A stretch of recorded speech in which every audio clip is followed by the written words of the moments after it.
This question provides a great example of why I always say that the most work that you're going to do on the reading section is going to be done in the answer choices, not in the lines. So don't worry so much if you don't understand things that you read. Focus on the answer choices. They will make it easier to distinguish what's right from wrong. So here we have a very clear question to start. We need to know about the day she met James. I would now skip the answer choices in number 1 and go straight to the line references in number 2. And I would sort through them and see if anything is completely irrelevant to the question. The only thing maybe I would cross out here is line reference B. It feels just like it's not really describing the day. It seems like some sort of like hypothetical, or I don't really even know. Maybe with the passage I'd be more inclined to keep it, but even just with this limited sense here, I don't think that this is related to what we're talking about. The other 3 choices, on the other hand, I could easily connect back to that question, and so I don't want to eliminate them too hastily. We will decide later which one makes the most sense. And now this is where the most of the work is going to get done, in the answer choices. We need to look for strong words, things that are going to cause problems for us.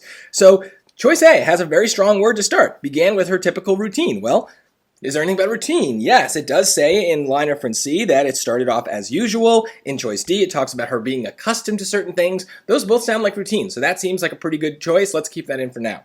Choice B was the first time that she had gone swimming. Well, that's a very strong word that I don't see anywhere. The first time, in fact, this actually seems like the opposite of what they're saying. If it was part of her routine, if it was something she was accustomed to, then it's not the first time she's gone swimming. So that is a very strong idea that is not mentioned in any of the lines. It is wrong.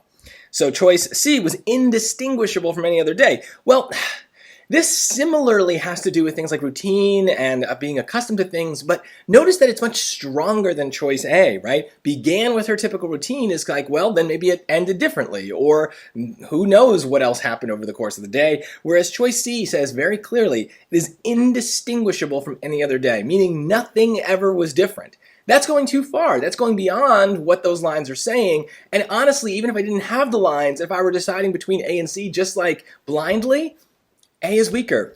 Go with weaker choices when you can. So C, too strong, goes too far. And D made her feel uneasy about the future. Well, I don't remember reading anything negative here. I mean, it seems like very positive. She's meeting this person for the first time, so I don't really get that feeling of uneasiness. And then that leaves us with choice A. And so that's the right answer.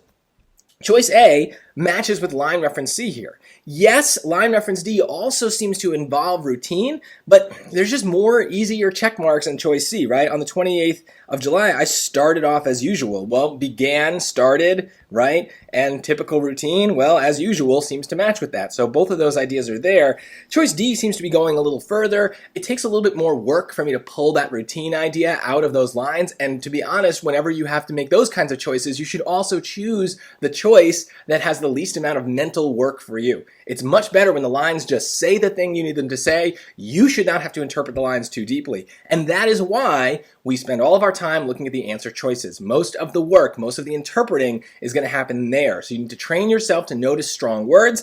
Sometimes they will be right, like the word routine was in choice A, but you'll always need to prove them using the lines. That's the reading strategy in a nutshell.